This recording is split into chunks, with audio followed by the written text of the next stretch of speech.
So hi everyone, I hope you all enjoyed this issue brother and today I'm going to talk about three part of spoken English. আমি আজকে তিনটি part সম্পর্কে বলবো spoken ইংলিশের এবং spoken English যখনই আমাদের কানে চলে আসে শুনি আমরা স্পোকেন ইংলিশ কথাটা তখনই আমাদের মাথায় এটা চলে আসে ও মাই গড ইংরেজিতে কথা বলতে হবে।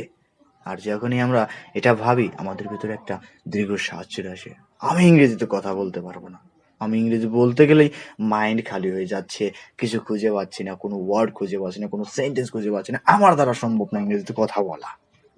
So today I'm going to solve your problem. Today I'm going to discuss about it. Before explanation, I'll say to you one thing.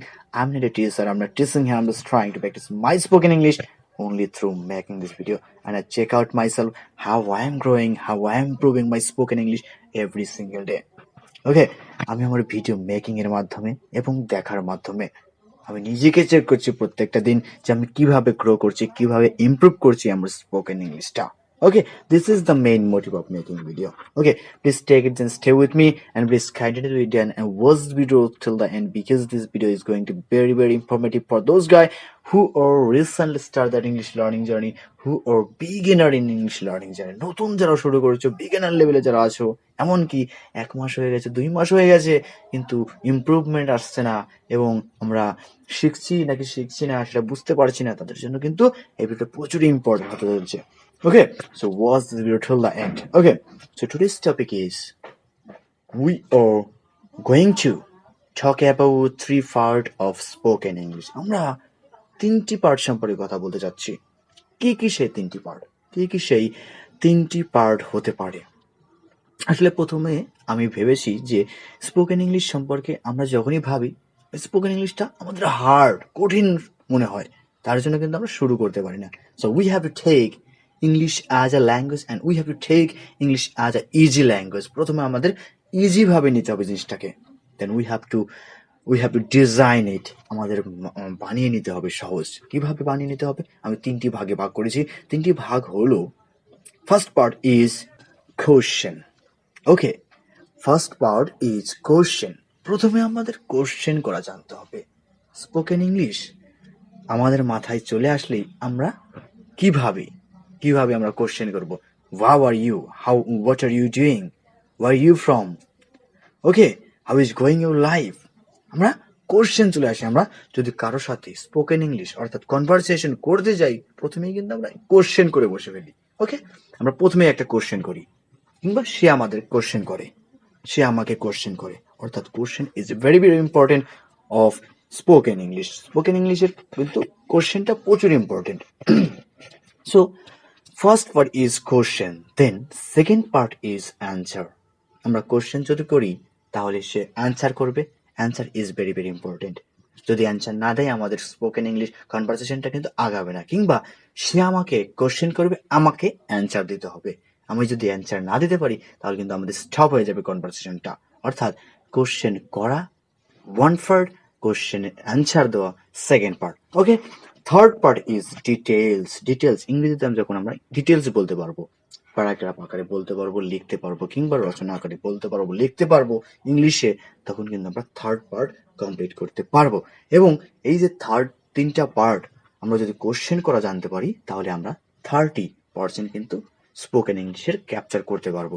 এবং অ্যান্সার যদি দেওয়া শিখি কিংবা অ্যান্সার করা শিখি তাহলে কিন্তু আমরা আরো 30% ক্যাপচার করতে পারবো স্পোকেন ইংলিশের, অর্থাৎ 60% আমরা ক্যাপচার করে ফেলবো। এবং আমরা যদি আরো ডিটেলস বলা শিখতে পারি তাহলে কিন্তু আরো 40% আমরা শিখে ফেলবো স্পোকেন ইংলিশের, অর্থাৎ আমাদের 100% স্পোকেন ইংলিশ আমরা কিন্তু এই তিনটি পার্টের মাধ্যমে ক্যাপচার করতে পারি। সো আমি আজকে কথা বলতে চলেছি কোশ্চেন সম্পর্কে, পার্ট 1 সম্পর্কে, how we can ask question in English. আমরা কিভাবে ইংলিশে কোশ্চেন করতে পারি।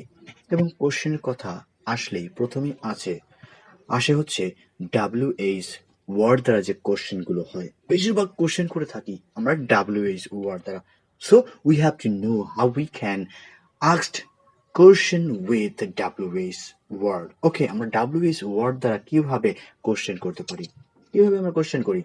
যেমন আছে WH এর ভিতর আছে হোয়াট, হুম, হোয়ার, when এবং how, এগুলো কিন্তু আমরা WH কোশ্চেন বলি এবং এগুলো দিয়ে আমরা সবসময় বেশিরভাগ সময় এগুলো দিয়ে আমরা কোশ্চেন করে থাকি। যেমন how are you, how is going your life, how is your health. Okay, যেমন হোয়াট দ্বারা কিভাবে কোশ্চেন করি, হোয়াট দ্বারা what are you doing, what is your name, what class you read in now. Okay, এবং where দ্বারা কিভাবে question করে থাকি, where you from, where are you going now, তুমি কোথায় যাচ্ছ, কি করছো, কোথা থেকে, হোয়ার ইউ ফ্রম, কোথা থেকে তুমি বলছো। ওকে, অর্থাৎ আমরা যদি এই WH কোশ্চেন দ্বারা, WH ওয়ার্ড দ্বারা যদি আমরা কোশ্চেন করা শিখি, আমরা কিন্তু মোটামুটি 20% আমরা কোশ্চেন করা জানতে পারবো। এবং আরো কিছু আছে সাহায্যকারী ভাব, যেমন সাহায্যকারী ভাব দিয়েও কিন্তু আমরা কোশ্চেনটা করতে পারি। ওকে, এবং ডু দ্বারা আমরা অনেক কোশ্চেন করতে পারি। অর্থাৎ moral of the story, we have to know how we can ask question in English. আমাদের জানতে হবে কিভাবে আমরা ইংরেজিতে কোশ্চেন করা জানতে পারি, আমাদের শিখতে হবে সেটা। আমরা যদি কোশ্চেন করাটা জানতে পারি, শিখতে পারি, তাহলে কিন্তু আমরা এই স্পোকেন ইংলিশের 30% ক্যাপচার করে ফেলবো। আজকে আমি এখানেই শেষ করতে চলেছি।